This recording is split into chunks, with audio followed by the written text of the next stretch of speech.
First time ನಾವು ನೋಡ್ತಿರೋದು B.Ed ಕಲ್ಕೊಂಡು teacher ಆಗಿ ಇಷ್ಟು ಕಷ್ಟಪಡ್ತಿರೋದು, ಮ್ಯಾರೇಜ್ ಮಾಡ್ಕೊಂಡು ಕಾಲ್ಫಾರ್ಮ್ ಏನು ಅನ್ನೋದೇ ಗೊತ್ತಿಲ್ಲದೆ ಇಷ್ಟೆಲ್ಲ ಸ್ಟ್ರಗಲ್ ಮಾಡ್ತಿರೋದು ಫಸ್ಟ್ ಟೈಮ್ ನಾವು ನೋಡ್ತಿರೋದು ಇದೆ ಕಲಬುರಗಿಗೆ.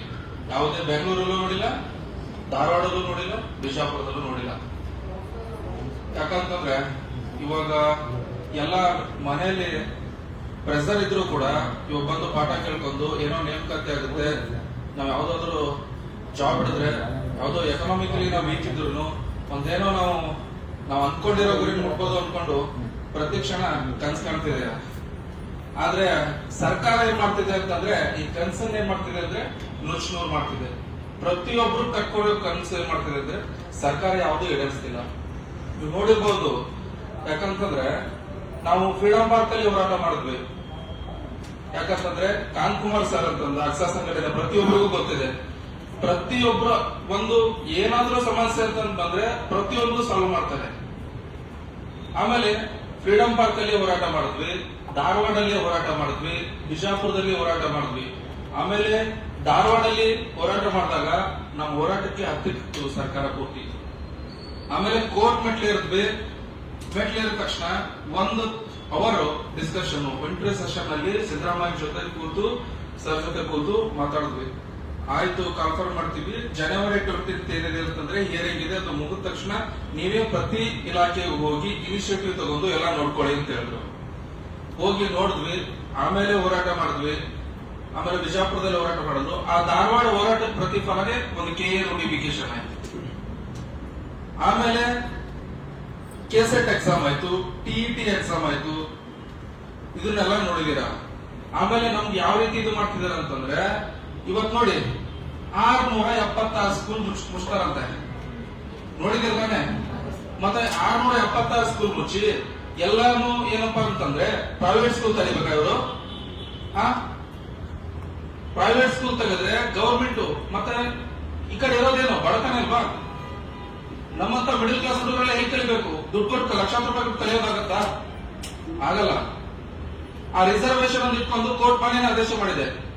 94 ಏನ್ ಇಟ್ಕೊಂಡು ನೀವು ಮಾಡ್ಕೋತಿರೋ ನೋಟಿಫಿಕೇಶನ್ ಹೊಡಿಸಿ ಅಂತಂದು ಹೊಡಿಸಿದಾರ? ಅದನ್ನೂ ಇಲ್ಲ. ಹೀಗಾಗಿ ಏನಪ್ಪಾ ಅಂತಂದ್ರೆ ಎವ್ರಿ ಟೈಮು ಗವರ್ಮೆಂಟ್ ಏನಂದ್ರೆ ವಿದ್ಯಾರ್ಥಿಗಳ ಬಾಳಲ್ಲಿ ಏನ್ ಮಾಡ್ತಿದೆ ಅಂದ್ರೆ ಚಲಾಟ ಆಗ್ತಿದೆ. ಯಾವ್ದು ಏನೋ ನೋಟಿಫಿಕೇಶನ್ ಆಗ್ತಿಲ್ಲ. ಸುಮ್ನೆ ಕೂತ್ಕೊಂಡು ಹೋಗೋದ್ರಿಂದ ಪ್ರಯೋಜನ? 5 ವರ್ಷ ಏಜ್ ರಿಲ್ಯಾಕ್ಸೇಷನ್ ಮಾಡಿದ್ರು. ಎಷ್ಟಂತ 5 ವರ್ಷ ನೀವು ರಿಲ್ಯಾಕ್ಸೇಷನ್ ಮಾಡ್ತೀರಾ? ನಮಗೆ ನೋಟಿಫಿಕೇಶನ್ ಬೇಕು. ನೋಟಿಫಿಕೇಶನ್ ಮಾಡಿದ್ರೆ ತಾನೇ ನಾವು ಓದಕ್ ಸಾಧ್ಯ, ಇಲ್ಲಾಂದ್ರೆ ಆಗಲ್ಲ. ಅದಕ್ಕೋಸ್ಕರ ಪ್ರತಿಯೊಂದು ಡಿಪಾರ್ಟ್ಮೆಂಟ್ ವೈಸ್ ಸರ್ ಹೇಳ್ತಾರೆ, ಈಗ ನೀವು ಕೇಳಿ.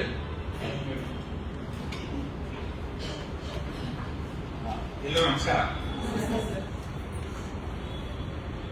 ಎಲ್ಲರೂ ಟೀಚರ್ ಆಗ್ಬೇಕಂತ ಹೇಳ್ಬಿಟ್ಟು ಕನಸು ಕಟ್ಕೊಂಡು ಇವತ್ತು ಕ್ಲಾಸ್ ಅಂದ್ರೆ ಕೋಚಿಂಗ್ ತಗೊಂತ ಇದ್ದೀರಾ, ಕರೆಕ್ಟ್ ಅಲ್ವಾ? ಸರ್ಕಾರ ನೋಟಿಫಿಕೇಶನ್ ಮಾಡಿಲ್ಲ ಅಂತಂದ್ರೆ ನೀವು ಟೀಚರ್ ಆಗೋದಕ್ಕಾಗುತ್ತಾ? ಆಗುತ್ತಾ ಹೇಳಿ? ಶಿಕ್ಷಣ ಸಚಿವರು ನಾನೇ ನಿಮ್ ಪರವಾಗಿ ಬ್ಯಾಕಪ್ ಸ್ಕೋರ್ ರಿವ್ಯೂ ಮಾಡಿಸೋದಕ್ಕೆ ಎಷ್ಟು ಪ್ರಯತ್ನ ಮಾಡಿ ನಿಮ್ಗೆ ಗೊತ್ತಿರಬೇಕು. ಲಾಸ್ಟ್ 3 ವರ್ಷದಿಂದ ಪ್ರಯತ್ನ ಮಾಡಿ ಮೊನ್ನೆ ಆಗಿದೆ C&R ಅಲ್ಲಿ. 3 ವರ್ಷ ಮುಂಚೆ ನಾನೇ ಲೆಟರ್ ನಿಮ್ಗೆ ನೋಡಿರ್ಬೇಕು ಗ್ರೂಪ್ ಅಲ್ಲೆಲ್ಲ, ಹೌದಾ ಇಲ್ವಾ?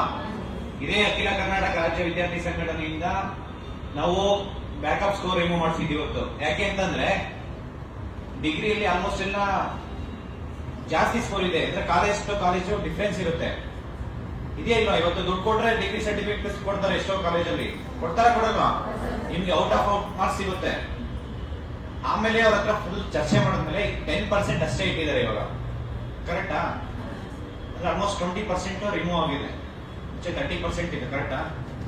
ಅಂದ್ರೆ 10% ಯಾಕೆ ಇಟ್ಟಿದ್ದಾರೆ ಅಂತಂದ್ರೆ ಇಲ್ಲಿ ಕಾಂಪಿಟೇಟಿವ್ ಎಕ್ಸಾಮ್ಸ್ ಅಲ್ಲಿ ಕರಪ್ಷನ್ ಆಗುತ್ತೆ ಅನ್ನೋ ಒಂದೇ ಒಂದು ರೀಸನ್ಗೆ ಅದನ್ನು ನಾವು ಪ್ರಯತ್ನ ಪಡ್ತಿದ್ವಿ, ಅದನ್ನು ತಗ್ಸ್ಬೇಕಂತ ಹೇಳಿ. ಬಟ್ ಅದ್ರಲ್ಲಿ ಅವ್ರು ರಿಕ್ವೆಸ್ಟ್ ಮಾಡ್ಕೊಂಡ್ರು. ಹಂಗಾಗಿ ನಾವು 10% ಬಿಟ್ಟು ಮಿಕ್ಕಿದಷ್ಟನ್ನು ಬ್ಯಾಕಪ್ ಸ್ಕೋರ್ ರಿಮೂವ್ ಮಾಡಿಸಿದ್ವಿ.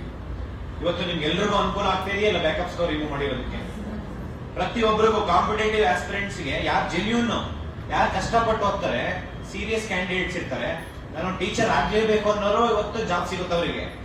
ನಿಮ್ ಮೇ ಬಿ ಎಲ್ಲ backup score last time remove ಆಗಿದ್ರೆ ಲಾಸ್ಟ್ ಟೈಮ್ ನೀವು ಎಲ್ಲಷ್ಟೊತ್ತಿಗೆ ಟೀಚರ್ ಆಗಿರ್ತಿದ್ರೆ ಇಲ್ವಾ? ಇವತ್ತು ಲಾಸ್ಟ್ 3 ವರ್ಷ ಮುಂಚೆ GPS ನೋಟಿಫಿಕೇಶನ್ ಆಯ್ತಲ್ಲ, ಅವತ್ತೇ ನೀವು ಎಲ್ಲ ಟೀಚರ್ ಆಗಿ ಇವತ್ತು ವರ್ಕ್ ಮಾಡ್ತಾ ಇದ್ರಿ 13,000 ಪೋಸ್ಟ್ ಅಲ್ಲಿ. ಇದೇ ಶಿಕ್ಷಣ ಸಚಿವರು ಏನ್ ಹೇಳ್ತಾರೆ, 13,500 ಪೋಸ್ಟ್ ಕಾಲ್ ಮಾಡಿದ್ದು ಇಂದಿನ ಗವರ್ಮೆಂಟ್ ಮಾಡಿದ್ದು. Yes sir no? ಹೌದಾ ಇಲ್ವೋ ಹೇಳಿ, ನಾನೇನೋ ಸುಳ್ಳು ಹೇಳ್ತಾ ಇಲ್ಲ. ಇವರು ಬಂದು ಆರ್ಡರ್ ಕಾಪಿ ಕೊಟ್ಟರು, ನಾನೇ ಮಾಡಿದೀನಿ ಅಂತ ಪ್ರತಿ ಮಾಧ್ಯಮದಲ್ಲಿ ಹೋಗೋದು, ಪ್ರತಿ ಕಾರ್ಯಕ್ರಮದಲ್ಲಿ ಹೋಗೋದು, ಸುಳ್ಳು ಹೇಳೋದು, ಬರೀ ಫಾಲ್ಸ್ ಸ್ಟೇಟ್ಮೆಂಟ್. ನನ್ನ ಹತ್ರ ಸುಮಾರು 300 ಸ್ಟೇಟ್ಮೆಂಟ್ಸ್ ಇದೆ ಅವರು ಸುಳ್ಳು ಹೇಳಿರೋದು. ಒಂದು 300 ಟೈಮ್ಸ್, ಕಡಿಮೆ ಅಂದ್ರೆ 300 ಟೈಮ್ಸ್ ಹೇಳಿದ್ದಾರೆ ಇಲ್ವಾ? ಅವ್ರೇನ್ ಜಾಸ್ತಿ ದಿನ ಇಲ್ಲ, 1000 ದಿನ ಆಗಿದೆ ಅಷ್ಟೇ ಸರ್ಕಾರ ಬಂದು. 1000 ದಿನದಲ್ಲಿ 300 ಸ್ಟೇಟ್ಮೆಂಟ್ಸ್ ಅಂದ್ರೆ ಎವ್ರಿ 3 ಡೇಸ್ ಒಂದು ಸ್ಟೇಟ್ಮೆಂಟ್ ಸುಳ್ಳು ಹೇಳಿದ್ದಾರೆ. ಹೌದಲ್ಲ? ನಮ್ ಕಡೆ 3 ದಿನಕ್ಕೊಂದು ಸುಳ್ಳು ಹೇಳ್ತಾರೆ ಅಂತಾರಲ್ಲ, ಹೌದಲ್ವಾ? 3 ದಿನಕ್ಕೊಂದು ಸುಳ್ಳು ಹೇಳಂತ ವ್ಯಕ್ತಿ ಯಾರು? ಶಿಕ್ಷಣ ಸಚಿವರು ಯಾರು ಅದರಲ್ಲಿ? ಮಧು ಬಂಗಾರಪ್ಪ ಸರ್.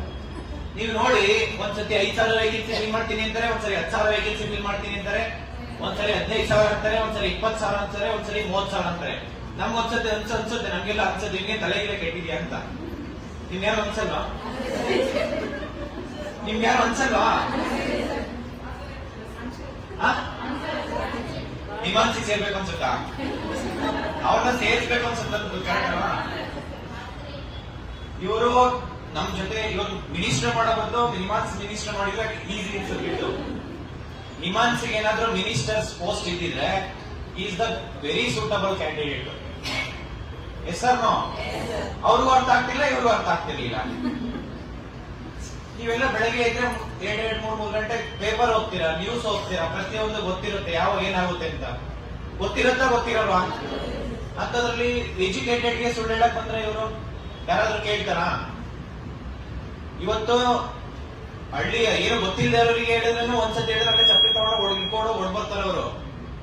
ಅಂತಂದ್ರೆ ಎಜುಕೇಟೆಡ್ಗೆ ಇವರು ಇಷ್ಟು ಸುಳ್ಳು ಹೇಳ್ತಾ ಇದಾರೆ ಅಂತಂದ್ರೆ, ಈ ಶಿಕ್ಷಣ ಇಲಾಖೆಯಲ್ಲಿ PSTR, HSTR, GPSTR, assistant professor, PU college ಇರ್ಬೋದು, ಸಂಗೀತ ಟೀಚರು, ಕಂಪ್ಯೂಟರ್ ಟೀಚರು, ದೈಹಿಕ ಶಿಕ್ಷಕರು ಎಲ್ಲಾ ಸೇರಿದ್ರೆ ಸುಮಾರು 80,000 ಖಾಲಿ ಹುದ್ದೆ ಇದೆ.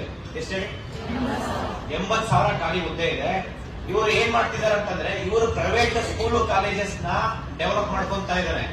ಇವರು 1,000 ಕೋಟಿ ಲೂಟಿ ಮಾಡ್ಕೊಂತಾ ಇದ್ದಾರೆ. ಇವರು ಬಡವ್ರ ಮಕ್ಕಳು ಯಾರು ಸ್ಕೂಲ್ಗೆ ಅಡ್ಮಿಷನ್ ಆಗ್ಬಾರ್ದು. ನಿನ್ನೆ ನೀವು ನೋಡಿರ್ಬೇಕು ನ್ಯೂಸ್ ಪೇಪರ್ 676 ಸ್ಕೂಲ್ ಕ್ಲೋಸ್ ಆಗ್ತಾ ಇದೆ.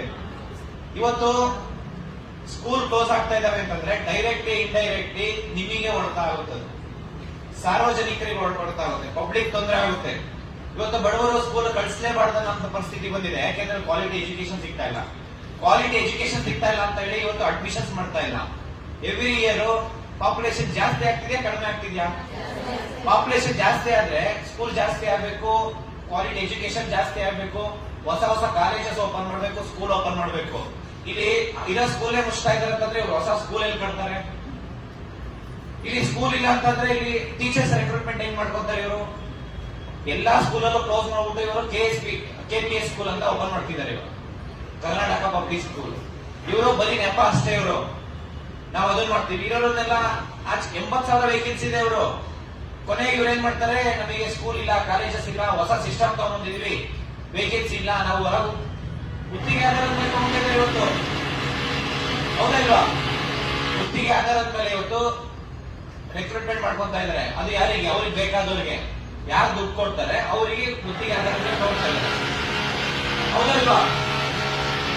ಇವತ್ತು ನೀವು ಟೀಚರ್ ಆಗ್ಬೇಕಂತ ಇಷ್ಟೆಲ್ಲ ಮನೆ ಬಿಟ್ಟು, ನಿಮ್ಮ ಮಕ್ಕಳು ಬಿಟ್ಟು, ಮತ್ತೆ ಇಷ್ಟೆಲ್ಲ ಕಷ್ಟಪಟ್ಟು ಹಗಲು ರಾತ್ರಿ ಓದ್ತಾ ಇದ್ದೀರಾ. ನೋಟಿಫಿಕೇಶನ್ ಇವತ್ತು ಮಾಡ್ತೀನಿ, ನಾಳೆ ಮಾಡ್ತೀನಿ ಅಂತ ಹೇಳಿ ಬರೀ ಏನು ನಿಮ್ಮ ಕನಸುಗಳಿಗೆ ಅವ್ರು ಏನ್ ಮಾಡ್ತಿದ್ದಾರೆ? ಯಾವ ನೀರು ಚೆಲ್ತಾ ಇದ್ದಾರೆ? ಇವರಿಗೆ ನಿಜವಾಗ್ಲೂ ಹೇಳ್ತೀನಿ ಕೇಳಿ, ಸರ್ಕಾರ ಆಗಿರ್ಬೋದು, ಶಿಕ್ಷಣ ಸಚಿವರಾಗಿರ್ಬೋದು, ನಿಮ್ಮ ಶಾಪ ಒಂದಲ್ಲ ಒಂದಿನ ತಟ್ಟೇ ತಟ್ಟುತ್ತೆ. ಇಡೀ ಕರ್ನಾಟಕದಲ್ಲಿರೋ ಆಸ್ಪಿರೆಂಟ್ಸ್, ಟೀಚರ್ ಆಸ್ಪಿರೆಂಟ್ಸ್ ಶಾಪ ಇವತ್ತಲ್ಲ ನಾಳೆ ತಟ್ಟುತ್ತೆ. ಅದು ತಟ್ಟೋದಕ್ಕೆ ಮೊದಲು ಸರ್ಕಾರ ಆಗಿರ್ಬೋದು, ಶಿಕ್ಷಣ ಸಚಿವರಾಗಿರ್ಬೋದು ಎಚ್ಚೆತ್ಕೊಂಡು ಇವರಿಗೆ ರೆಕ್ರೂಟ್ಮೆಂಟ್ ಮಾಡಲೇಬೇಕು. ನಿಮ್ಮ ರೆಕ್ರೂಟ್ಮೆಂಟ್ ಮಾಡೋವರೆಗೂ ನಾವು ಯಾವುದೇ ಕಾರಣಕ್ಕೂ ಹೋರಾಟ ನಿಲ್ಲಿಸಲ್ಲ. ಧಾರವಾಡದಲ್ಲಿ ಇದೇ ತಿಂಗಳು 24ನೇ ತಾರೀಕು ಹೋರಾಟ ಮಾಡ್ತಾ ಇದೀವಿ. ಇದೇ ರೆಕ್ರೂಟ್ಮೆಂಟ್ ಆಗ್ಬೇಕು ಅಂತ ಹೇಳ್ಬಿಟ್ಟು 25ರಿಂದ 15 ಇದೇ ತಿಂಗಳು 25ರಿಂದ ಅನಿರ್ದಿಷ್ಟಾವಧಿ ಹೋರಾಟ ಮಾಡ್ತೀವಿ. ನಾವು ಮತ್ತೆ ಕಲಬುರಗಿಯಲ್ಲೂ ಹೋರಾಟ ಮಾಡ್ತೀವಿ, ಯಾವುದೇ ಕಾರಣಕ್ಕೂ ಬಿಡಲ್ಲ. ನೀವೆಲ್ಲ ಪ್ರತಿ ಒಬ್ಬರು ಈ ಹೋರಾಟಕ್ಕೆ ಭಾಗವಹಿಸಬೇಕು. ಧಾರವಾಡ ಆದ್ಮೇಲೆ ನಾವು ಇಲ್ಲಿ ಹೋರಾಟ ಮಾಡೋದಕ್ಕೆ ಪ್ಲಾನ್ ಮಾಡ್ತಾ ಇದ್ವಿ. ಯಾವುದೇ ಕಾರಣಕ್ಕೂ ರೆಕ್ರೂಟ್ಮೆಂಟ್ ನಿಲ್ಬಾರ್ದು. ಬರೀ ಟೀಚರ್ ವೇಕೆನ್ಸಿ ಅಲ್ಲ, ಎಲ್ಲಾ ವೇಕೆನ್ಸಿನೂ ನೀವು FTA ನೋಟಿಫಿಕೇಶನ್ ಆದ್ರೂ ಬರೀತೀರಾ, ಬರೀತಾರೆ ಬರಲ್ಲ. PDO ಆದ್ರೆ ಬರೀತೀರಾ, CTA ಆದ್ರೆ JS ನೋಟಿಫಿಕೇಶನ್ ಆದ್ರೆ ಅದನ್ನ ಎಕ್ಸಾಮ್ ಬರೀತೀರಾ. ಕೋಚಿಂಗ್ ತಗೊಂತಾ ಇರೋದೇ ಅದಕ್ಕಲ್ವಾ? ಇಲ್ಲೇನೋ ಸುಮ್ಮನೆ ಏನೋ ಯಾವ್ದಾದ್ರು ಡಿಗ್ರಿ ಸರ್ಟಿಫಿಕೇಟ್ ಕೊಡ್ತಾರೆ ನಿಮ್ಗೆ, ಇರೋ ಡಿಗ್ರಿಗೆ ಜಾಬ್ ಸಿಗ್ತಾ ಇಲ್ಲ. PhD ಮಾಡ್ಕೊಂಡು ಇವತ್ತು 30,000 40,000 ಹೋಗುವಂತ ಕೆಲಸ ಮಾಡುವಂತ ಪರಿಸ್ಥಿತಿ ಬಂದಿದೆ. PhD ಓದಿರೋರು ಇವತ್ತು FTA STA exams clerk notification ಬರೆದ್ರು, ಅದಕ್ಕೆ ಅಪ್ಲಿಕೇಶನ್ ಹಾಕಂತ ಪರಿಸ್ಥಿತಿ ಬಂದಿದೆ. ಇದಕ್ಕೆಲ್ಲ ಕಾರಣ ಯಾರು? ಸರ್ಕಾರಕ್ಕೆ ಅಧಿಕಾರ ಕೊಟ್ಟಿರೋದು ಯಾರು ನೋಡಿ? ಸರ್ಕಾರ. ಈಗ ಅಧಿಕಾರಿಗಳು ಯಾವತ್ತೂ ಅಷ್ಟೇ ಅವ್ರ ಅಧಿಕಾರ ಶಾಶ್ವತ ಅಲ್ಲ, ಅವ್ರ ಅಧಿಕಾರ ಟೆಂಪರವರಿ. ಇರೋ ಅಧಿಕಾರನ ಕರೆಕ್ಟ್ ಆಗಿ ಯೂಸ್ ಮಾಡಿಕೊಂಡು ಜನಸಾಮಾನ್ಯರಿಗೆ ಯಾರಿಗೆ ಅನುಕೂಲ ಆಗುತ್ತೆ ಅವರಿಗೆ ಒಳ್ಳೆ ಕೆಲಸ ಮಾಡ್ಬೇಕು ಅಂತ ಹೇಳ್ಬಿಟ್ಟು ಎಲೆಕ್ಟ್ ಮಾಡಿರೋದು. ಒಂದ್ಸತಿ ಸರ್ಕಾರ ಅಂತ ಎಲೆಕ್ಟ್ ಮಾಡಿದ್ಮೇಲೆ ಅದು ಪಕ್ಷ, ಯಾವುದೇ ಪಕ್ಷ ಅಂತ ಬರಲ್ಲ, ಅದು fix equal for every one. ಇಡೀ ಸ್ಟೇಟ್ ಅಲ್ಲಿ ಪ್ರತಿಯೊಬ್ಬರಿಗೂ ಈಕ್ವಲ್ ಆಗಿ ಟ್ರೀಟ್ ಮಾಡಬೇಕು. ಇಲ್ಲ ನೀನ್ ಬಿಜೆಪಿ ವೋಟ್ ಹಾಕಿದ್ಯಾ, ನೀನ್ ಕಾಂಗ್ರೆಸ್ ವೋಟ್ ಹಾಕಿದ್ಯಾ, ನೀನ್ JDS ವೋಟ್ ಹಾಕಿದ್ಯಾ, ಇಲ್ಲ ನೀನ್ ನೋಟಾ ವೋಟ್ ಮಾಡಿದ್ಯಾ ಅಂತ ಹೇಳಂಗಿಲ್ಲ. ಎಲ್ಲರಿಗೂ ಒಂದೇ ರೀತಿ ಟ್ರೀಟ್ ಮಾಡಬೇಕು. ಅದನ್ನೇ ಡೆಮೋಕ್ರಸಿ ಅಂತ ಹೇಳ್ತೀವಿ. ಕರೆಕ್ಟ್ ಇಲ್ವಾ? ಹಂಗಂತ ಇರ್ಬೇಕಾದ್ರೆ ಇವರು ಸರ್ಕಾರ ಪ್ರತಿಯೊಬ್ಬರಿಗೂ ಈಕ್ವಲ್ ಆಗಿ ಟ್ರೀಟ್ಮೆಂಟ್ ಮಾಡಿ ನೀವು ಎಲ್ಲರಿಗೂ ಜಾಬ್ ಕೊಡಿ ಅಂತ ಕೇಳ್ತಾ ಇಲ್ಲ, ನಾವು ಆಪರ್ಚುನಿಟೀಸ್ ಕೇಳ್ತಾ ಇದೀವಿ. ನೀವು ನೋಟಿಫಿಕೇಶನ್ ಮಾಡಿ ನಮ್ ಕೆಪಾಸಿಟಿ ಏನಿದೆ ಅಂತ ತೋರಿಸ್ತೀವಿ ನಾವು. ಕರೆಕ್ಟಾ? ಅದಕ್ಕೋಸ್ಕರ ನೀವು ಇಷ್ಟೆಲ್ಲ ಕಷ್ಟಪಟ್ಟು ಓದ್ತಾ ಇರೋದು, ಹೌದಾ ಇಲ್ವಾ? ಹಾಗಾಗಿ ನಾವು ಇಡೀ ರಾಜ್ಯದಲ್ಲಿ ನಾವು ಒಂದು ಡೇಟ್ ಫಿಕ್ಸ್ ಮಾಡ್ತೀವಿ. ಈಗ ಕಲಬುರಗಿಯಲ್ಲೂ ಒಂದು ಡೇಟ್ ಅಲ್ಲಿ ಅನೌನ್ಸ್ ಮಾಡ್ತೀವಿ. ನೀವು ಏನು ಓದ್ತಾ ಇದ್ದೀರಾ ಎಲ್ಲ ಒಂದು ಬುಕ್ಸ್ ತಗೊಂಡು ಒಂದಿನ ನಾವು ಅನೌನ್ಸ್ ಮಾಡ್ತೀವಿ. ಎಲ್ಲ DC ಕಚೇರಿ ಮುಂದೆ ಅನಿರ್ದಿಷ್ಟಾವಧಿ ಹೋರಾಟ ಮಾಡಬೇಕಾಗುತ್ತೆ.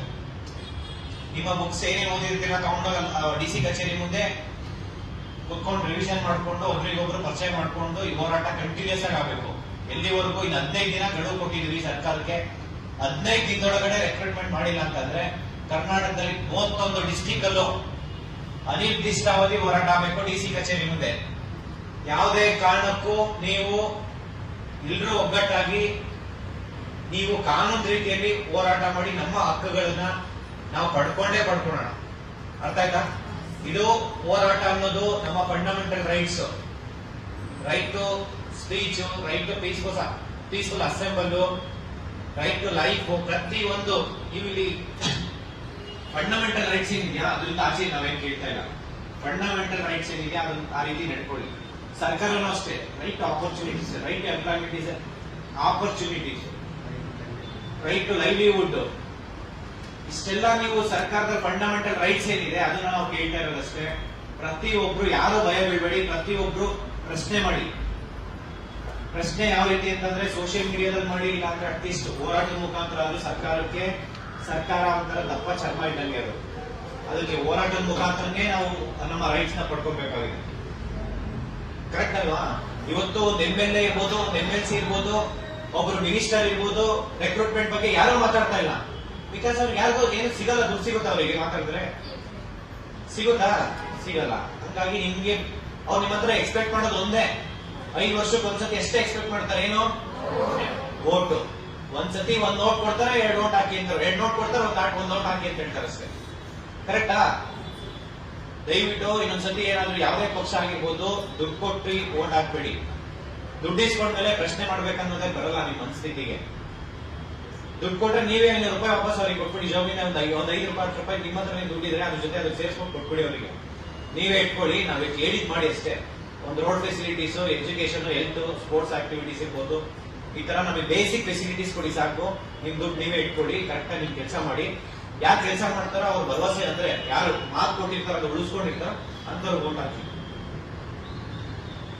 ಈ ಸ್ಟೇಟ್ ನನಗೆ ಒಂದು ಈ ಮಾತಾಡೋಕೆ ಅವಕಾಶ ಮಾಡಿಕೊಟ್ಟಂತ ಆದಿಯೋಗಿ ಕೋಚಿಂಗ್ ಇನ್ಸ್ಟಿಟ್ಯೂಟ್ ರಮೇಶ್ ಸರ್ಗೂ ಅಷ್ಟೇ, ಮತ್ತೆ ನಿಮ್ಮೆಲ್ಲರಿಗೂ ಅಷ್ಟೇ, ಮತ್ತೆ ನಿಮ್ ಸ್ನೇಹಿತರಿಗೆ ಎಲ್ಲರಿಗೂ ನಮ್ಮ ಅಖಿಲ ಕನ್ನಡ ಕಾಲೇಜು ವಿದ್ಯಾರ್ಥಿ ಸಂಘಟನೆಯಿಂದ ಎಲ್ರಿಗೂ ಧನ್ಯವಾದ ಹೇಳ್ತಾ, ಮುಂದೆ ಏನೇ ಸಮಸ್ಯೆ ಇದ್ರೆ ನಮಗೆ ತಿಳಿಸಿ, 100% ನಾವು ಮಾಡ್ತೀವಿ. ಯಾಕೆಂತಂದ್ರೆ ಹಿಂದೆ ಎಲ್ಲಾ ಸಮಸ್ಯೆಗಳಿಗೂ ನಾವು ನಿಂತ್ಕೊಂಡು ಹೋರಾಟ ಮಾಡಿದೀವಿ. ಇಲ್ಲಿ ನಾವು ಕಲಬುರಗಿ ಬಂದ ಅಷ್ಟೇ ಲೈಬ್ರರಿ ಸಮಸ್ಯೆ ಇತ್ತು, B.Ed ಸ್ಟೂಡೆಂಟ್ಸ್ಗೆ ಸೆಕೆಂಡ್ ಸೆಮ್ 4th ಸೆಮ್ ಯಾರು ರಿಸಲ್ಟ್ ಬಿಟ್ಟಿಲ್ಲ ಅವ್ರದ್ದು ರಿಸಲ್ಟ್ಸ್ ಬಿಡುತ್ತ ಅಲ್ಲ, ಈಗೂ ಬಿಟ್ಟಿಲ್ಲ. ಇವತ್ತು ಮಾತಾಡ್ ಬಂದಿದ್ದೀವಿ, 20 ದಿನ ಟೈಮ್ ಕೊಟ್ಟೆ, ಫಸ್ಟ್ ಅವ್ರ ಹತ್ರ ಯಾರಿಗೆ ಗುಲ್ಬರ್ಗ ಯೂನಿವರ್ಸಿಟಿ ಚಾನ್ಸಲರ್ಗೆ ಮಾತಾಡಿದ ಕುಲಪತಿ ಅವರು ಹತ್ರ 20 ದಿನ ಅಂದ್ರೆ 20 ಡೇಸ್ ಟೈಮ್ ಕೊಟ್ಟೆ. 20 ದಿನದಲ್ಲಿ ಆಗಲ್ಲ ಅಂತ ಹೇಳಿದ್ರು. 1 ತಿಂಗಳು ಟೈಮ್ ಕೊಟ್ಟಿದ್ದೀನಿ. 1 ತಿಂಗಳಲ್ಲಿ ಏನಾದ್ರು ಅವ್ರು ಮಾಡಿಲ್ಲ ಅಂತಂದ್ರೆ ಸಾವಿರಾರು ಜನ ಇದೇ ಗುಲ್ಬರ್ಗ ಯೂನಿವರ್ಸಿಟಿ ಮುಂದೆ ಅನಿರ್ದಿಷ್ಟಾವಧಿ ಹೋರಾಟ ಮಾಡ್ಬಿಟ್ಟು ಬರ್ತೀವಿ ಅಂತ ಹೇಳಿದೀವಿ. 1.5 ವರ್ಷ ಆಯ್ತು ಮೇಡಮ್. 2024ರಲ್ಲಿ ಆಗಿರೋದು ಎಲ್ಲಾ ಮಾಹಿತಿ ಇದೆ. ಅದ್ರ ಜೊತೆ ಅದನ್ನ ಇವತ್ತವರಿಗೆ ಹೇಳ್ಬಿಟ್ಟು ಬಂದಿದೀವಿ. 100% 1 ತಿಂಗಳಲ್ಲಿ ಸಾಲ್ವ್ ಆಗುತ್ತೆ. ಆಗಿಲ್ಲ ಅಂತಂದ್ರೆ 1 ತಿಂಗಳು ಆದ್ಮೇಲೆ ಈ ಅನಿರ್ದಿಷ್ಟಾವಧಿ ಹೋರಾಟ ಮಾಡ್ತೀವಿ. ಇನ್ನು ಹಲವಾರು ಸಮಸ್ಯೆಗಳು ಇದು ಕಲಬುರಗಿಯಲ್ಲಿ. ಆ ಸಮಸ್ಯೆಗಳನ್ನೆಲ್ಲ ಬಗೆಹರಿಸ್ತಾ ಇವತ್ತು ನಿಮ್ಗೆ ಫ್ರೀ ಕೋಚಿಂಗ್ ಕೊಡ್ತಾರೆ UPSC ಮತ್ತೆ KSಗೆ. ಅಲ್ಲೂ ಅಷ್ಟೇ ಸ್ಟೇ ಫಂಡ್ ಕೊಡ್ತಿರ್ಲಿಲ್ಲ. ಅದ್ರ ಬಗ್ಗೆ ಹೋಗಿ ನಾವು ಕಮಿಷನರ್ ಹತ್ರ ಹೋಗಿ ಮಾತಾಡ್ಕೊಂಡು ಬಂದಿದೀವಿ. ಅದಕ್ಕೂ ಅವರಿಗೆ ಒಂದು 20 ಡೇಸ್ 1 ಮಂತ್ ಟೈಮ್ ಕೊಟ್ಟಿದೀವಿ. ಸಪೋಸ್ ಸ್ಟೇ ಫಂಡ್ ಕೊಟ್ಟಿಲ್ಲ ಅಂದ್ರೆ ಅದಕ್ಕೂ ಹೋರಾಟ ಮಾಡ್ತೀವಿ. ಹಿಂಗೆಲ್ಲ ಏನೇ ಸಮಸ್ಯೆ ಇತ್ತ ಎಲ್ಲನೂ ನಾವು ಸಾಲ್ವ್ ಮಾಡ್ತಾ ಇದೀವಿ. ಅದೇ ರೀತಿ ನಿಮ್ದು ಏನಾದ್ರು ಸಮಸ್ಯೆ ಇತ್ತಂದ್ರೆ ಖಂಡಿತ ತಿಳಿಸಿ. ಮತ್ತೆ ಅಕ್ಸಾ ಅಫಿಷಿಯಲ್ ಕಲಬುರಗಿ ಅಂತ ಹೇಳಿ ವಾಪಸ್ ಒಂದು ಹೊಸ ಚಾನಲ್ ಇದೆ, ಅಂದ್ರೆ ಟೆಲಿಗ್ರಾಮ್ ಚಾನಲ್. ಅದ್ರ ಜಾಯಿನ್ ಆಗಿ ಮತ್ತೆ ಅಕ್ಸಾ BEd ಅದು ಒಂದು ಇದೆ ಗ್ರೂಪ್ಸ್. ನಿಮ್ಗೆ ಏನೇ ಸಮಸ್ಯೆ ಇದ್ರೆ ಶೇರ್ ಮಾಡಿ. ನೀವು ಆಲ್ರೆಡಿ ಆಲ್ಮೋಸ್ಟ್ ಅಕ್ಸಾ ಅಫಿಷಿಯಲ್ ಅಂತ ಹೇಳಿ ಒಂದು ಟೆಲಿಗ್ರಾಮ್ ಇದೆ ಇಡೀ ಕರ್ನಾಟಕದಲ್ಲಿ. ಅದರಲ್ಲಿ ಇದೀರಲ್ವಾ ನೀವೆಲ್ಲರೂ? ಇದೀರಲ್ವಾ? ಇಲ್ಲ ಅಂತಂದ್ರೆ ನನ್ನಲ್ಲಿ ನೀವು ನಿಮ್ದೆಲ್ಲ ಫೋನ್ ಓಪನ್ ಮಾಡಿದ್ರೆ ಇರುತ್ತೆ. ಓಪನ್ ಮಾಡಿ ಟೆಲಿಗ್ರಾಮ್ ಓಪನ್ ಮಾಡಿ. ಅದರಲ್ಲಿ ಅಕ್ಸಾ ಆಫೀಸಿಯಲ್ ಅಂತಿದೆ ನೋಡಿ, ಅದರಲ್ಲಿ ಜಾಯಿನ್ ಆಗಿ. ಅದರಲ್ಲೇ ಕೆಳಗಡೆ ಇವಾಗ ರೀಸೆಂಟ್ ಆಗಿ ಅಪ್ಲೋಡ್ ಮಾಡಿದೀವಿ. ಏನಂತಂದ್ರೆ ಜಾಯಿನ್ AKSSA, ಆಮೇಲೆ ಕ್ಯಾಪಿಟಲ್ K ಮುಂದೆ ಎಲ್ಲ ಸ್ಮಾಲ್